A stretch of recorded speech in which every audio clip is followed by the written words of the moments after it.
وأشهد أن سيدنا محمدا عبده ورسوله نبي المصطفى اللهم صل وسلم وبارك على سيدنا وحبيبنا وقدوتنا وأسرتنا وقرة أعيننا محمد صلى الله عليه وسلم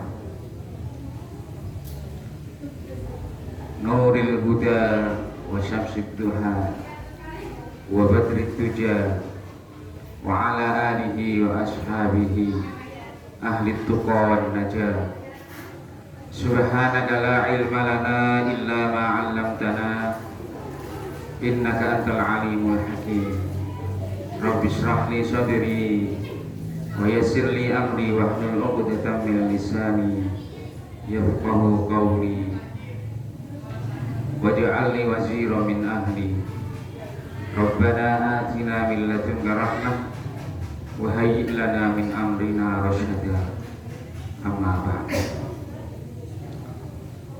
Hadaratil kiram al-ahibba wal aizza, para wali santri, ibu-ibu, bapak-bapak yang dirahmati Allah Subhanahu wa taala. Alhamdulillah, di pagi yang cerah, semoga dengan penuh keberkahan, hari ini kita ditakdirkan oleh Allah dipertemukan dalam satu majelis dalam rangka silaturahim atau kunjungan 1 bulan sekali, di mana seperti yang telah pesantren rencanakan dalam silaturahim ini, mulai hari ini akan dimulai dengan taklim ngaji. Jadi silaturahim itu tidak hanya ketemu, tapi di sana juga ada potensi, ada kesempatan untuk mendapatkan ilmu pengetahuan. Karena ilmu itu adalah salah satu cara bagaimana kita akan mendapatkan apa yang kita inginkan. Man arada dunya fa alaihi bil ilmi wa man arada al akhirah fa alaihi bil ilmi wa man arada dunya wal akhirah fa alaihi ma bil ilmi. Orang yang menginginkan urusan dunia harus tahu ilmunya. Orang yang menginginkan urusan akhirat juga harus tahu ilmunya. Dan orang yang menginginkan kedua-duanya, maka dia juga harus tahu ilmunya. Orang sholat itu bisa sampai ke Allah kalau tahu ilmunya. Orang sedekah itu bisa diterima kalau tahu ilmunya. Orang mencari harta itu bisa dapat keberhasilan, kesuksesan kalau tahu ilmunya. Ilmunya jualan bakso tapi malah jualan mie ayam, enggak laku karena enggak nyambung ya. Pengen jualan bakso harus tahu ilmu bakso ya. Apapun itu harus membutuhkan ilmu, karena ilmu itu penting ya, ilmu itu penting. Bahkan dijelaskan dalam satu hadis, majelis ilmu itu majelis di mana di sana dihadiri oleh para malaikat, dan Allah bangga-banggakan penghuni majelis itu. Jadi hari ini kita harus bersyukur kepada Allah karena kita bisa bertemu dalam satu majelis ilmu. Dan kata Nabi, orang yang berada di majelis ilmu itu Allah bangga-banggakan di depan para malaikatnya. Maka sungguh beruntung Bapak Ibu semua, wali santri, anaknya yang mondok untuk belajar ilmu itu termasuk orang yang berada di majelis ilmu. Mudah-mudahan anak kita semua ini termasuk anak-anak yang dibanggakan oleh Allah di depan para malaikatnya. Bapak Ibu yang dirahmati Allah, ada beberapa pokok yang perlu saya sampaikan. Yang pertama tentunya terkait dengan ngaji, yang kedua tentang berkaitan dengan bagaimana pesantren Fadlullah. Apa sih pesantren Fadlullah? Bapak Ibu tahu nggak pesantren Fadlullah? Maksudnya isinya, ya. Kalau namanya tahu ya, isinya. Ya. Nanti di sesi kedua ngaji silaturahim wali santri pesantren Fadlullah ini akan saya isi dengan kitab Dalilul Falihin. Dalilul Falihin itu syarahnya Riyadhus Shalihin. Jadi Riyadhus Shalihin ini yang Riyadhus Shalihin ini yang ngarang ini Imam Nawawi, bukan Syekh Nawawi ya. Syekh Nawawi itu dari Banten. Kalau Imam Nawawi itu gelarnya Muhyiddin. Saya baca dulu.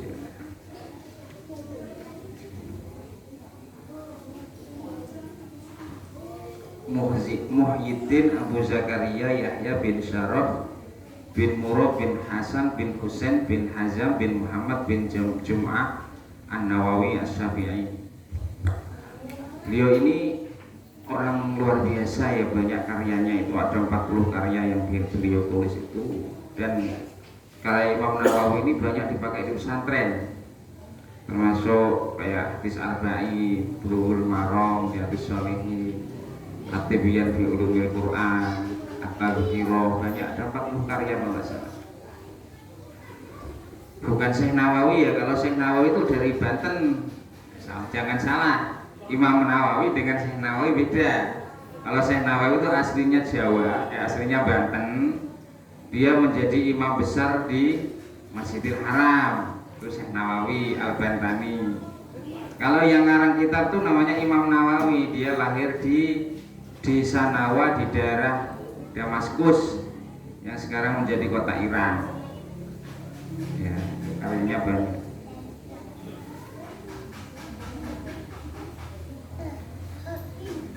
Riyadhus Shalihin ini dijelaskan dijelaskan disarai oleh Muhammad bin Alan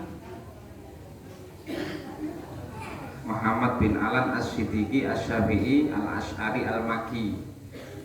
Jadi Muhammad bin Alan ini mazhabnya Syafi'i, kemudian akidahnya ikut Asy'ariyah, dan dia berasal dari kota Mekah yang memperluas keterangan Riyadhus Shalihin. Riyadhus Shalihin ini kitab yang populer ya. Jadi dikaji di pesantren Nusantara, dari Sabang sama Merauke itu kalau pesantren itu nggak lepas dengan namanya Riyadhus Shalihin, Bulughul Maram, itu nggak lepas. Karena apa ya kok bisa begini ya? Karena keberkahan ilmunya. Berkah itu artinya ziyadatul khair. Jadi berbeda dengan karya-karya orang sekarang ya. Orang sekarang itu nulis buku itu paling dia viral paling 1 tahun ya. Kalau karangan karya ulama-ulama dulu itu berlakunya itu tidak 1 tahun, bisa ratusan tahun ya. Termasuk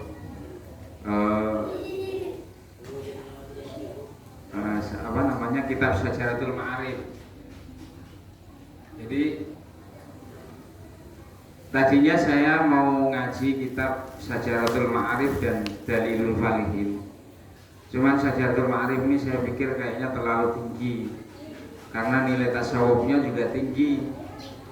Nah, orang bisa paham tasawuf itu kalau dia pernah ngaji hikam ya, hikam itu tentang ilmu hakikat kebatinan ya, contoh salah satu hikam itu gini, orang hidup itu gak usah repot-repot, gak usah mikirkan apa yang terjadi nanti. karena urusan itu sudah dijamin oleh Allah Subhanahu wa ta'ala. Manusia itu, kecenderungan manusia itu kan kumpul-kumpul ya Pak. Kumpulin. Itu kalau dalam kajian ilmu tasawuf atau hikam itu tidak perlu, karena urusan rezeki itu sudah dijamin oleh Allah Subhanahu wa ta'ala. Seperti keberadaan kita di dunia toh, itu kan kita tidak pernah minta sama Allah kan? Ya. Tahu-tahu kita diciptakan pada saat masih di alam kandungan, kita nggak minta makan dikasih makan melalui darah haid ibunya. Karena anak kemudian lahir, karena bayi itu anak yang sangat merepotkan, akhirnya Allah berikan sifat rahmat kepada kedua orang tuanya, sehingga kedua orang tuanya mau ngasuh ya. Itu tanpa diminta oleh seorang bayi itu ya. Bayi lahir kan lemah, gak bakalan bisa minta. Hari ini yang kita akan kaji itu Dalilul Falihin. Dalilul Falihin itu artinya petunjuk orang-orang yang beruntung. Kalau Riyadhus Shalihin artinya tamannya orang-orang soleh. Orang soleh itu berarti kalau ada buku-buku yang lain itu mengartikan jalan menuju surga. Orang soleh itu pasti di surga. Nah, orang toleh nggak di surga, di neraka.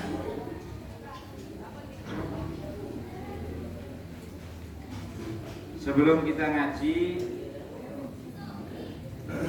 kita doa dulu, kita mohon kepada Allah mudah-mudahan ilmu yang kita pelajari ini menjadi hidayah, tidak dari kuping kanan keluar kuping kiri, tapi benar-benar menjadi hidayah, menjadi petunjuk, menjadi wasilah kita lebih dekat kepada Allah Subhanahu wa ta'ala. Ibu-ibu, bapak-bapak menirukan saja doanya ya. Saya yang baca, ibu-ibu menirukan. Bismillahirrahmanirrahim. Bismillahirrahmanirrahim. Subhanakallahumma Rabbana la ilma lana illa ma 'allamtana innaka antal alimul hakim. Wa tub 'alaina innaka antat tawwabur rahim. Wa taqabbal minna innaka antas samiul 'alim. Wa 'allimna min ladunka 'ilman nafi'a ya dzal jalali wal ikram. Rabbi zidni 'ilma wa wasi' fiyya rizqi wa barik li fima razaqtani waj'alni mahbuban fi qulubi ibadika wa azizan fi uyunihim waj'alni wajihan fid dunya wal akhirah wa minal muqarrabin ya kathiran nawwali ya Hasan al-Fi'ani ya qaiman bila zawali ya mubti'an bila mithali falakal hamdu wal minnatu wasyarafu ala kulli hal. Al-Fatihah.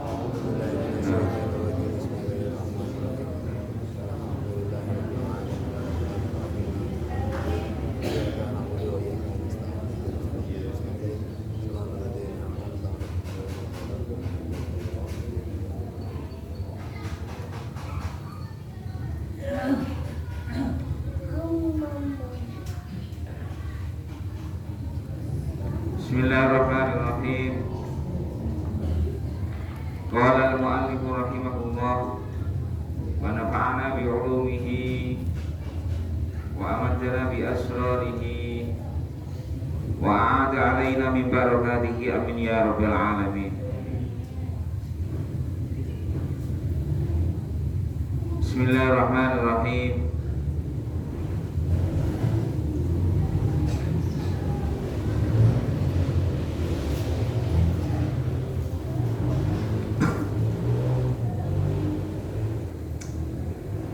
Kita mulai langsung bab pertama, babul ikhlasi wa ikhdharin niyyah fi jami'il a'mali wal aqwali wal ahwali al barizati wal khafiyati.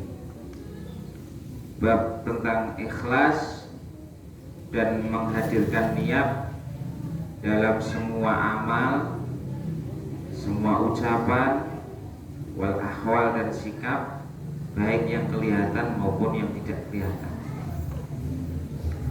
Qala Allah Ta'ala wa ma umiru illa liya'budullaha mukhlishina lahud-din hunafa'a wa yuqimus salata wa yutuz zakata wa dzalika dinul qayyimah.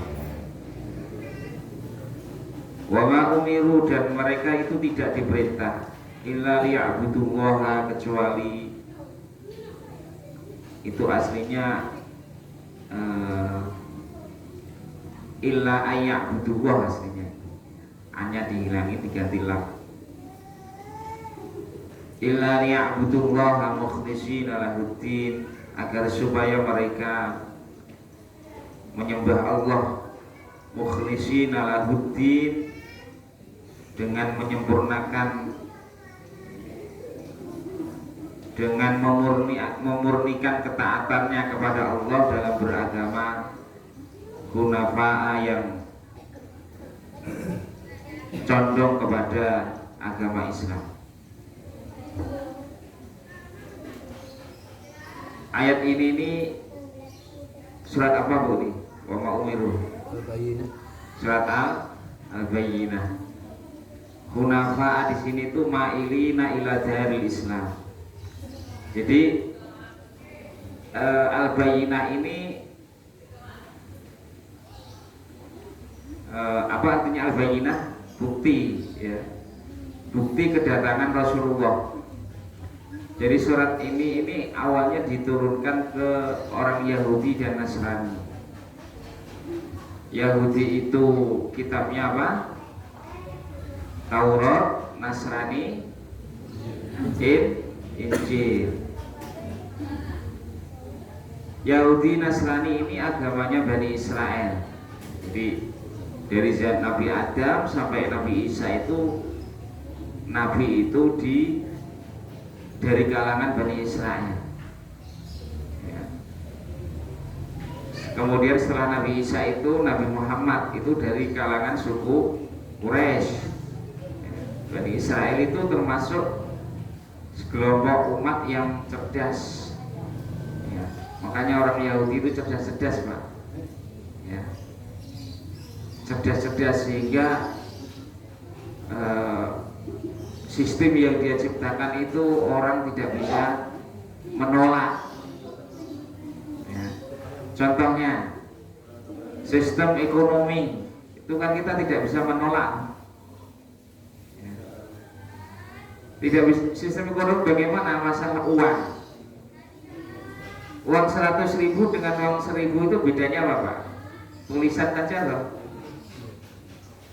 Berbeda dengan mata uangnya zaman sahabat, itu dia mata uangnya emas, perak. Emas itu berlaku, bernilai sesuai dengan emasnya. Perak berlaku sesuai dengan peraknya.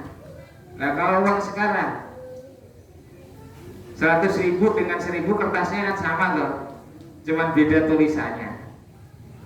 Itu karena apa? Karena politik orang Yahudi yang namanya apa itu, yang Bank Dunia namanya apa itu, Pak? IMF, kebijakan IMF, ya, memberlakukan model uang seperti itu, ya. Menurut Imam Rafi itu jual beli yang kita lakukan ini tidak sah, karena kemanfaatan uang itu tidak dimiliki uang itu sendiri, tapi berdasarkan tauliyah, kebijakan.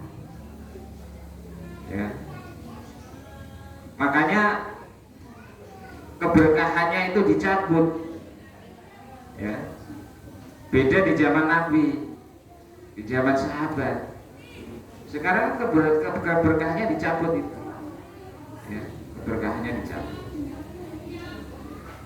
Banyak orang yang zalim, banyak orang yang berbuat kemungkaran.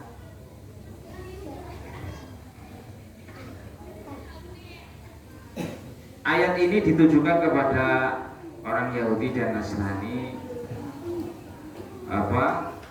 mufakkina hatta ta'tiyahumul bayyinah. Rasulun minallahi yaslu suhufan mutahharah fiha kutubun qayyimah wa ma tafarraqal ladzina utul kitaba illa min ba'di ma ja'ahumul bayyinah. Larangan mereka untuk bercerai-berai, ya.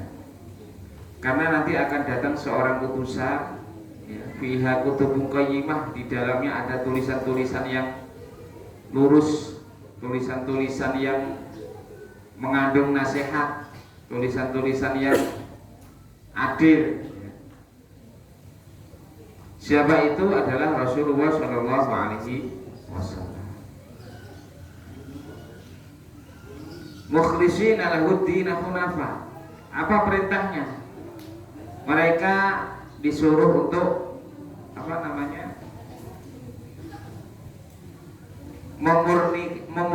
memurnikan ketaatannya dalam beribadah kepada Allah pada saat itu sesuai dengan tuntunan Taurat dan Injil. Jadi Taurat dan Injil itu kitab samawi. Kitab samawi itu ada 4. Ada Zabur. Zabur itu diberikan kepada Nabi Dawud, Taurat kepada Nabi Musa, Injil kepada Nabi Isa, Al-Quran kepada Nabi Muhammad. Apa yang bisa diambil dari ayat ini? Yang pertama adalah pentingnya ikhlas. Ikhlas dalam segala amal, baik itu ucapan atau perbuatan. Baik amal itu yang nampak maupun yang tidak nampak. Apa pengertian ikhlas? Ikhlas itu ifradul haqqi subhanahu wa ta'ala fit ta'ah bil qasdi wa huwa ayyurida bi ta'atihi at-taqarrubu ila Allah ta'ala duna syai'in akhara min tasannu'i li makhluqin wa iktisabi muhammadatin indan nas aw mahabbati madhin minal khalqi aw ma'na minal ma'asi wa taqarrub ila Allah ta'ala. Ikhlas itu menyendirikan perbuatan ditujukan hanya kepada Allah dalam urusan taat. Artinya apa? Ketaatannya itu tujuannya hanya untuk mendekatkan diri kepada Allah Subhanahu wa ta'ala, tidak yang lain, ya. Seperti minta sanu ili makhlukin, seperti supaya dianggap oleh makhluk, atau supaya yang dia lakukan ini dipuji manusia, atau mahabbati madhin minal khuluq, atau karena tujuan-tujuan lain selain tujuan Allah Subhanahu wa ta'ala, ya. Sholat itu tujuannya harus karena mengabdi kepada Allah, bukan karena melaksanakan kewajiban, ya. Karena bentuk pengabdian kita kepada Allah, karena kita ini diciptakan hanya untuk mengabdi. Bagaimana tuh seorang abdi itu, seorang hamba? Sedekah itu niatnya juga karena Allah, jangan karena kasihan, ya. Salah kalau karena kasihan, niatnya hanya karena Allah. Dan dalam sedekah itu harus meyakini bahwa yang saya berikan ini adalah perintah Allah. Wa anfiqu mimma razaqnakum, infakkan dari apa yang sudah kami rezekikan, ya. Nah, infak itu artinya al-ikhraj, mengeluarkan. Kalau mengeluarkan sesuai dengan aturan syariat, pengeluarannya itu ditentukan oleh syariat, itu namanya zakat. Zakat kan ditentukan pengeluarannya, harus ada 1 nisab, harus ada 1 tahun. Bagi yang berdagang itu harus ada 1 tahun, harus ada 1 nisab. 1 nisabnya berapa? Itu kalau emas, kalau tidak salah itu 75 gram emas murni, senilai itu. Di akhir tahun itu dikimah, dihitung-hitung dagangannya ada nilai senilai itu enggak. Kalau ada baru dikeluarkan zakatnya. Kalau sedekah itu berbeda dengan zakat. Kalau sedekah itu tidak ditentukan oleh ketentuan-ketentuan, tidak. Dia sifatnya umum. Nah, dalam bersedekah ini juga harus tahu caranya, ya. Harus ikhlas, ya. Karena kalau merasa yang sedekahnya, karena orang yang tidak ikhlas itu bahaya, ya, akan menjadi penyakit hati. Karena orang yang tidak ikhlas itu merasa yang ada di dunia itu punya dia. Padahal kita ini kan tidak punya apa-apa. Kata Nabi, kita nggak punya apa-apa. Kalau Allah ambil pada saat tertentu juga kita tidak bisa nolak, gitu. Rumah kita misalkan naudzubillah kebakaran, kita nggak bisa nolak. Harta kita hilang, dicuri, kan kita nggak bisa nolak. Makanya kata Nabi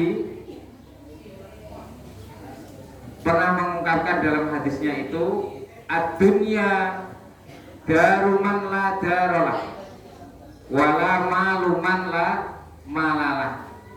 Dunia itu rumahnya orang yang tidak punya rumah, hartanya orang yang tidak punya harta. Paham bu?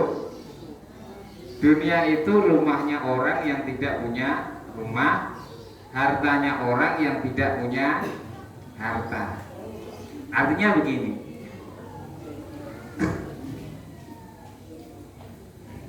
rumah yang dikumpulin, kebun-kebun, harta benda apapun dikumpulin, kan?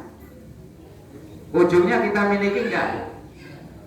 Ketika kita sudah umur 60 tahun, yang ada apa? Kita berada di rumah yang kecil di pojokan, ya. Berarti kan seolah-olah kita nggak punya apa-apa, ya. Makanya dunia itu rumahnya orang yang tidak punya rumah. Rumah yang dulu kita bangun, akhirnya kita kasihkan anak kita kasihkan cucu kita. Mobil yang dulu kita beli, akhirnya kita kasihkan anak kita. Jadi seolah-olah nggak punya, ya. Dan itu juga dibuktikan ketika menghadap Allah Subhanahu wa Ta'ala. Ketika menghadap Allah itu yang kita bawa apa? Hanya sehelai 3 lembar kain kafan, ya. Semuanya sama. Jadi dunia yang dia kumpul-kumpul itu ya nggak dimiliki sebenarnya. Itu hanya formalitas aja, ya. Jabatan itu kan akan berpindah, ya. Tahun ini dia menjadi Pak Camat, besok udah nggak jadi camat, ya, camatnya udah berpindah. Berarti kan dunia ini hanya gantian dan tidak bisa kita miliki karena itu milik Allah, ya. Dibuktikan lagi ketika orang lahir, ada bu orang lahir itu langsung pakai daster gitu, enggak ada toh, pasti lahir itu dalam keadaan nggak punya apa-apa, ya. Lahir nggak punya apa-apa, terus kemudian punya apa-apa, terus kemudian bisa ngapain aja, terus kemudian salah.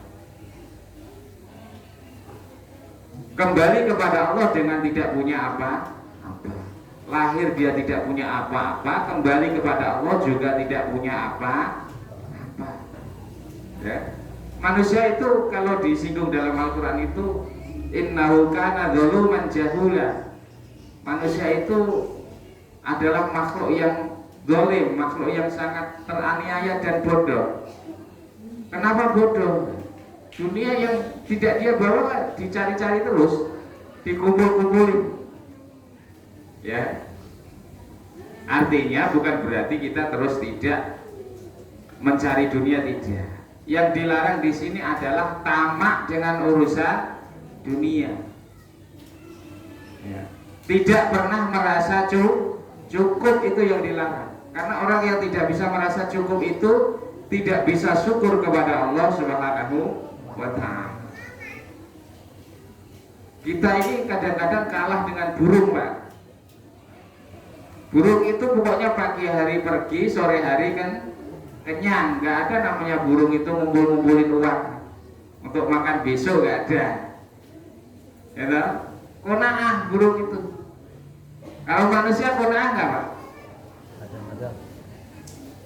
Saking tidak qanaahnya, saking emannya itu, uang itu disimpan-simpan. Harusnya dikeluarkan tapi disimpan. Ya. Kalau tidak dikeluarkan nanti Allah ambil.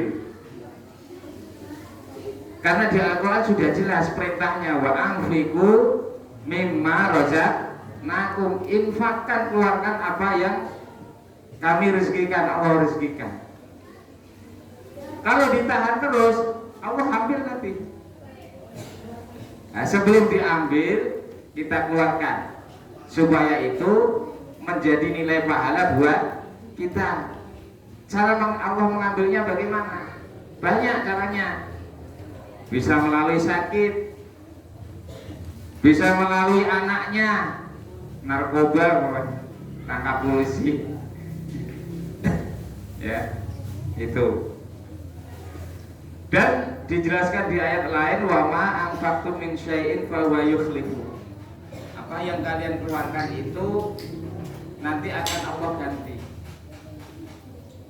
Penggantian Allah itu tidak hanya di akhirat saja, tapi di dunia juga Allah ganti.